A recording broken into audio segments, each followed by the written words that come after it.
బంగారం వెండిపై తగ్గిన మోజు, దేశవ్యాప్తంగా తగ్గిపోయిన కొనుగోళ్లు, ధర తగ్గుతున్నా కొనేందుకు పబ్లిక్ వెనకడుగు. 4 నెలల్లో 1.70 లక్షల తగ్గిన వెండి ధర, 30,000 తగ్గిన బంగారం ధర, గత నెలకు 100 టన్నుల దిగుమతులు, ఇప్పుడు 30 టన్నులే, ఇంకా తగ్గొచ్చని జనం ఎదురుచూపులు. ఒకటి గుర్తుపెట్టుకోండి, బంగారం, రియల్ ఎస్టేట్ రెండింటికి ముడిపడి ఉంటుంది. పెట్టుబడులు ఎక్కడ?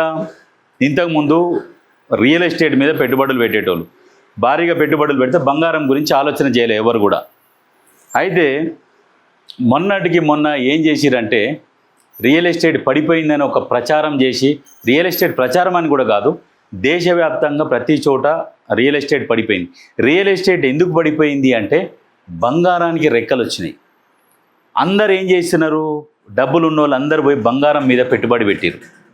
బంగారం ఇంకా పెరుగుతుందేమో అన్న లాభాలు వస్తాయేమో అని ఆశించి పెట్టుబడులు బంగారం మీద పెట్టారు చాలామంది.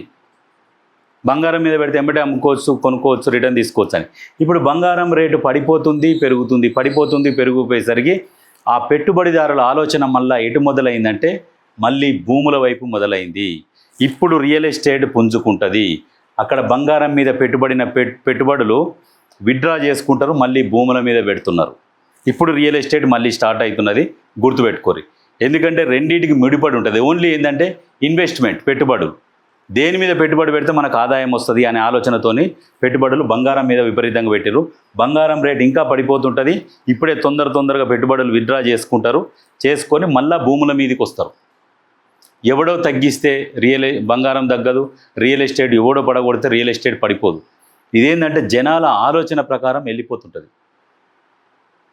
అరే ఇప్పుడు ఆ భూముల మీద, ఇప్పుడు ఎలక్షన్ల మూమెంట్లో ఎక్కడ కూడా భూములు అమ్ములు కొనుగోలు జరగని సమయంలో ఏం చేసిరు, డబ్బులు ఉన్నోళ్ళు బంగారం మీద పెట్టారు. ఆ బంగారం మీద పెట్టుకుంటూ ఒక హైప్ క్రియేట్ అయింది. ఇప్పుడు ఏమవుతుంది, మళ్ళీ డౌన్ఫాల్ స్టార్ట్ అయింది బంగారం డౌన్ఫాల్ స్టార్ట్ అవుతుంది అంటే, ఇక్కడ పెట్టుబడులు విత్డ్రా చేసుకొని ఎక్కడికి పోతారు, మళ్ళీ భూముల మీదకి పోతారు. ఇదే జరుగుతుంది. ఎవడో పడగొడితే రియల్ ఎస్టేట్ పడిపోదు, ఎవడో లేపితే లేవదు. కొంతమంది అట్లా ప్రచారం చేస్తారు అంతేగాని ఇది వాస్తవం. ఇది